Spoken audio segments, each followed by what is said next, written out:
Hey friends, I'm Quynn, and I'm traveling around the West telling stories that want to be told. And today, I am above a very special place on the Columbia River. The Columbia River is the 5th largest river in the world, and it flows from way up north in Canada all the way down, winding through Washington State, and then it becomes the border between the north side of Oregon and the south side of Washington, flowing to the Pacific Ocean. Now, 200 years ago in 1805, Lewis and Clark traveled from Missouri all the way to the Pacific Ocean, finally traveling down the Columbia River. Now, one good thing about Lewis and Clark traveling through in the early 1800s is that they took very vigorous notes about the animals and plants in the area. And they talked about the extensive number of animals and the salmon. Millions and millions of salmon. And that brings our story here to a place called Kettle Falls, about 80, 90, 100 miles north of the Grand Coulee Dam, in the northeast part of Washington State, up by the Canadian border. Now you might be thinking, Kettle Falls, why do they call it that? It's just a big river. So while this part of the Columbia River now looks like this, it used to look like this. This mural shows the wild, tumbling nature of Kettle Falls. So what in the world would change this sacred place from what you just saw to this quiet, even water place? Dams. Yes, I said dams. Those things that are built to hold back water and create hydroelectric power.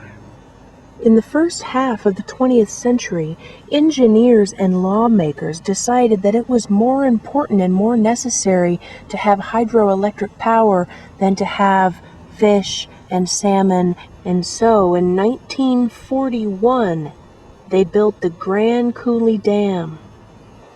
And imagine the heartbreak of the people who for 9,000 years had fished here and honored the salmon as their ancestors had since the beginning of their memory. Now I know that a lot of you out there feel like, well, so what? Technology has got to move forward. We've got to keep moving into the future.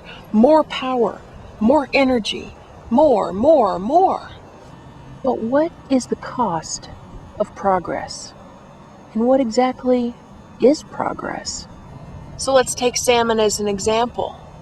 Scientists are now saying that for whatever reason, salmon runs are down to just a small percentage of what they always had been in the past. So what is the cost of one possibly seemingly small thing like building 8, 9, 10, 11 dams on the 5th largest river in the world, the Columbia? How does that affect everything? So if there are that few salmon, and so many kinds of animals and humans throughout time have lived on salmon as one of their main staple foods, bears, birds, all kinds of animals, all up and down the food chain, again, as well as humans, then how does that affect the big picture? There are more and more groups of people now who believe that the amount of hydroelectric power created by these dams is actually not worth the cost to the environment as a whole. Now the dam here, the Grand Coulee Dam, was only built in 1941. That's not very long ago. Yet I am too young to remember the roaring water of this falls. And what do you know, that's the translation of the name of this falls, pardon my pronunciation, Shamanically, roaring or noisy water. I hope that someday people get to listen to this water flow again, and I hope that the salmon return for all of our sakes.